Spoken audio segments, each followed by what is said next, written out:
Everyone told me to get a podcast, and I insisted on a YouTube channel, and that's the direction I went with.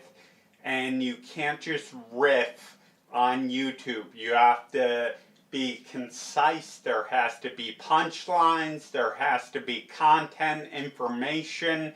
There has to be details, facts, something interesting. YouTube creators tell me that you need to post every day. Just post every single day. So I'm posting now. Today is June 10th. I'm here with Art. All we gotta do is talk.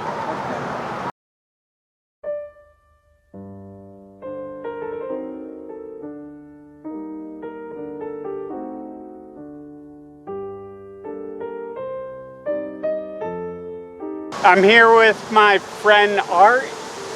We are in downtown Syracuse. Art is a native Syracuse resident. I'm here for about 24 years, Dan. And I like it a lot better here because it's a little more convenient for me. Everything's a lot closer. I can get from point A to point B a lot easier. It's a lot smaller, so I can maneuver a lot more easier here. With Buffalo is a bigger city, it's a lot harder to get around, But things here, Dan, I would say are a little better. The shelters are better.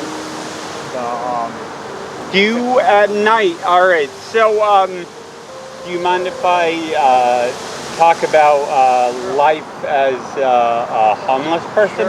Sure. You don't mind me talking about it? Don't mind at all, Dan. Okay, so we're in Syracuse, New York. It's a population of about 550,000 residents. It has a rough winter. It's not easy on homeless people. It's treacherous in Syracuse, the weather. Art here has been homeless in Syracuse for as long as I've been around. I've seen him. One of the friendlier homeless guys. What is the best bet for a good night's sleep in Syracuse on a cold winter night? A winter night? Well, my outlook, Dan, on this, when it gets bad out here, a good night's rest, because I slept outside many nights in the cold, and it's no fun, man. Yeah. It's no fun. But what I do, Dan, this is my outlook on it, because I don't really like the way that they run the shelters. Speak up. Yeah, I don't really like the way that they run these shelters down here, because a lot of things aren't really the way that they're supposed to be. So what I do is, in the wintertime I stay at the shelters. In the summertime I have me a blanket. So what I'll do is, I'll go to Foreman Park up here. I'll lay my blanket down on a nice summer night, probably all summer long, and I'll sleep out there, and I'll get a good night's sleep. On Thorndon Park? Yep. Thornton Park or Foreman Park by Crown Plaza there. Okay, so Art chooses to sleep on a blanket underneath the stars in one of the city parks. Right. Thorndon Park is Syracuse District Park, so it's not in the suburbs. It's in the city. Art, the police were harassing you when I met you today. What were they harassing you about? Oh, yeah, to be honest with you, I was up at the library up here on the SU campus a few months ago, and I asked somebody for a little bit of pocket change. So somebody didn't like when I asked them, and they got a little jealous. So what they did was they called DPS. And DPS... Asked you? Yep. And they wrote me a ticket. How petty can that be? You know what I mean, Dan? You got people out there killing people, there's bigger fish to fry. Why? They wrote you a ticket for solicitation of... Yep. All right. So what they did was they gave me a court date, and I had missed my court date, Dan. So what happened was... I'll tell you a couple of good stories. What happened in between all this was before my court date. Well, I missed my court date down to that coffee shop there on Washington Street. Yeah. And I asked him for a little bit of pocket change. Well, the owner got mad. He called the cops. Now here I am, Dan. Let me relate this story. So Art was on the Syracuse campus, which is about a mile that way up the hill, and he was asking for a couple of bucks for coffee, and somebody reported him. One of the students? One of the students, yeah. A Syracuse University student reported him for solicitation of money on the university campus, and Art here missed his court date, and now you're in the system, so when the police see you, they recognize you, they bug you. Yep. Do they bug you? Yep. Well, what happened was, Dan, I was from the coffee shop, asked me to buy me a cup of coffee, and one of the workers had called the cops on me. So what they did, what had happened then, where the cops had pulled off. Now I have the warrant now, right? I got the warrant. I got my cans and bottles. I got my bike with me, right? So I already know, Dan. Thanks, Dan. I already know. Once you go in the system, they take everything from you. Your bike, everything, lighters, everything, Dan, cigarettes, and they throw it all out. They throw your cigarettes out? They throw everything What do you out. mean? When you go where? When you get booked in. So when you get booked in, when you get out, you don't have none of that stuff. That's terrible. Yeah, so I already know automatically what was going to happen if they were going to arrest me. So now what they did, Dan, is they called DPS. Now he says this. He says depending on if DPS wants to come get you for the warrant, right? Yeah. Now watch this. They don't want to come get me, right? But now he says this, Dan, depending on what I want to do with you. So now I'm thinking, now they don't want me, but then I got to deal with what they're going to do to me. So he says, Arthur, I've seen you out there a few times already. He says, I said, look, Arthur, I said, listen, I'll make you a deal. You won't see me anymore today, and I'll go to my next court date if you let me go. But God willing, Dan, sure thing. What did he threaten you with? What is he threatening you with when you see him on the street? No, they just don't like it when you're out there hustling people and asking for money, you know. And well, you got to get by. How else are you gonna get by? Right. So he took it with a grain of salt, you know, Dan. But the good thing, Dan, the same cop that just pulled up here was the same one that pulled me over from the coffee shop. Yeah. He let me go again. But see, he told me, he said, all right, I'll give you a whole week until you go to court. So I don't know why he stopped me, because you had already told me before that you wanted to give me a week before I go to court. So, how old are you now? 50. 50? Yeah. That's a big birthday. Yeah, it is. Getting up there in age, Dan. 50. How long have you been homeless? Since I've been 15, Dan. Long time. Since you've been 15, you've been living on the streets? Yeah, but I've been working in between all that, between job layoffs and all that, Dan. Where did you live before you came to Syracuse? Buffalo. Buffalo, okay. Both my parents passed away from cancer, so I lost a lot, Dan. My two brothers, they took off with their will. All my personal stuff that I had at the house, they took off with that. So I don't have anything right now, you know. So that makes matters. Do you have any medical issues? Yep. What do you have? I just got into a car accident on 81 Adams Street. A guy pulled out a Pioneer home, and he wasn't watching. He wasn't even looking, and I had to right away, Dan. What had happened was he turned around and hit me, then he stopped for 30 seconds, and then he just took off. But upstate police actually found me, and they took me to the hospital. So what happened was I had to get a... What do you injure in the accident? Well, I had a tibia bone, and about 30 staples on my leg. You have a scab right here. Yeah. Well, I got jumped a few years ago too, so I got a couple scars up here too, you know, my face. Do you have any mental health issues? Yeah, a little bit of depression, Dan. Depression. I'm bipolar. Are you bipolar? A little bit. I can tell, Dan, you are, but you're actually pretty much on the money, you know. You're pretty alert, you know. Yeah. Well, I'm medicated for it. Okay. I handle it well, but I understand that a large portion of the homeless population have mental health issues. Yeah.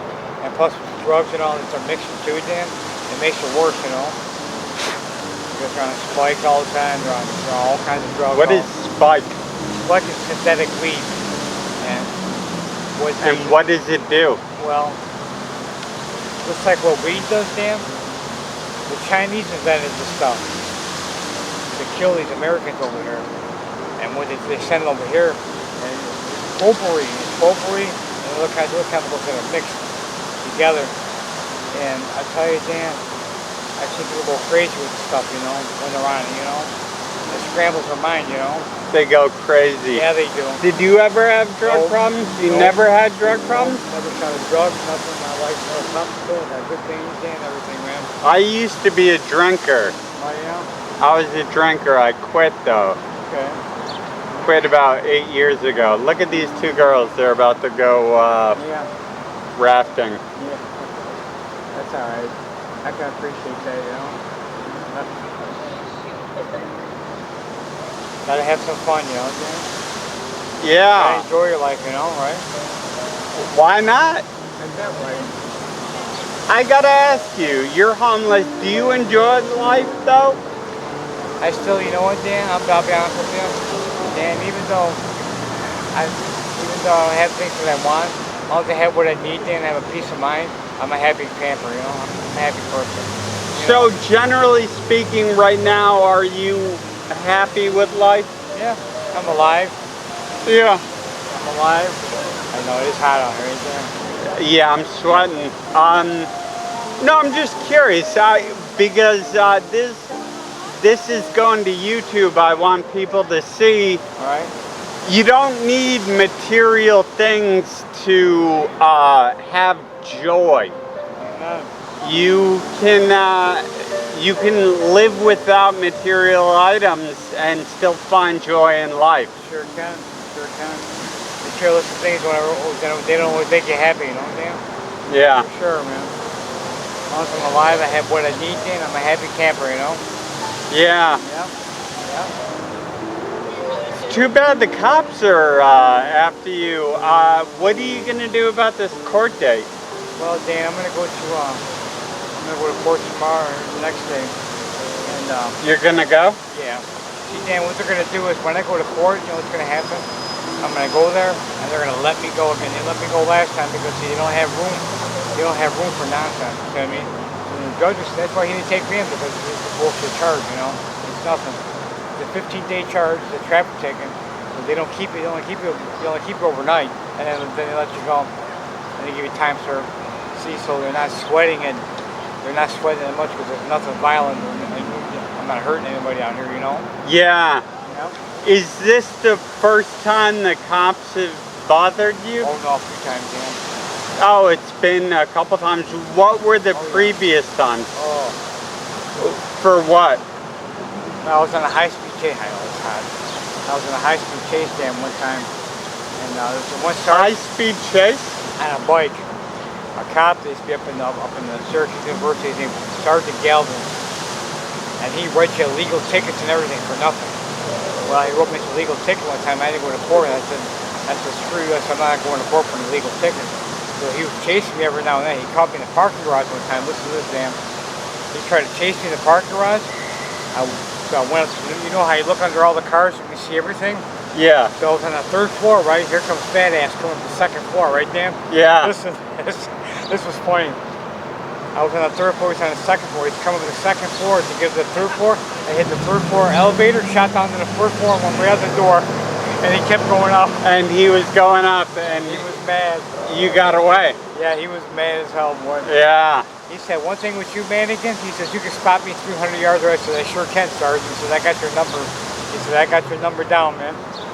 What do you think? That's funny. That's a funny story. Yeah. I have a couple of stories of running from the cops. Don't let the show cops deceive you. You you get away most often when Yeah. you run away from the cops. Right. You do get away. Yeah, you do. A lot of times you do, Dan. A Yeah. lot of times you can't get away from, you know. I've run. I don't know if I advocated, but Right. it's worked for me in the past. Right. What advice do you have for people who are indigent, who are homeless, what advice do you have for people who are hard up? Well, I'm gonna tell you, my point of view on everything, Dan. People that are hard up and they don't have anything, the only thing you can do in life, Dan, is just try to do what you can do and do the best you can do, and try to avoid a lot of nonsense and a lot of negativity, because a lot of negativity is out here. And it's easy to fall into, but it's real hard to get out of. You know, that's why you have to really, you gotta be aware of your surroundings, pay attention to small details. You know, but just gotta do the right thing. You know, and just take one day at a time. You know. Yeah, yeah. Dan, I hate to cut you off short. I gotta get going. Oh, man. All right, man. Let me ask you one last Yes. question. Yep. Okay, so in closing, we're in Syracuse with Art, the local homeless guy. Do you know Eli? I know Eli. He's passed away. He died? Yes. When? Oh, a couple months ago. He was a good friend of mine, Dan. Eli passed away. I don't know. Eli was another local man about town who used to play music outside. Was great too. Was a great musician too, man. Great musician. Yeah, he was. Yes, he was. I didn't know he passed away. Yeah, he That's sure too did. bad. He sure did, Dan. He was a So- Dan. He was a very good friend of mine, man. Was he? Yes. Oh, Eli was a good guy, Dan. He's one of my best friends I ever had, Dan. One of my best friends, Dan. I sure wish he was still here, man. But he was a good guy, Dan. He really was. He used to play in front of fucking Waffles a lot, Dan. Yeah. He was great, boy. He used to have a good crowd out there too, Dan. Boy, he used to get them going out there, boy. He was great, Dan. He was a good musician, man. Oh, he was, Dan. God, was he, Dan. Man, I like this music, man. Oh, thank you, Dan. $10. Thank you, Dan. Was that our interview? Yeah, it was good. I like that, brother. Yeah. Thanks for talking with us. Yeah. Yeah, I'm gonna get. Share us, what is the secret to life? You know what it is, guys? Or Dan, the secret to life is. Man, I'm kind of comprehension deficit level I have, so it's hard for me to pick up on things, you know. But I'll try to word this the way that I can word it for. The essence of life is. Let me get you on camera. The secret to life.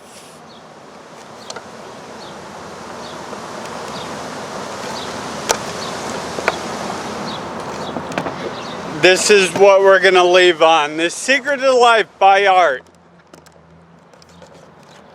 You ready? Yeah. What is the secret to life, Art? Well, Dan, if this makes any sense to you, my secret in life, okay, and I'm gonna be honest with you, is I don't care about nothing else on this earth, but I care about where I'm going when I leave this world, man. Because see, all this stuff out here, Dan, it doesn't make any sense to you. So it matters what you leave behind. Nah, I don't care about nothing, Dan. I'm just worried about where I'm gonna go when I leave this world, you know? I don't care about all this materialistic stuff, you know? I care about where I'm going when I leave this world, you know?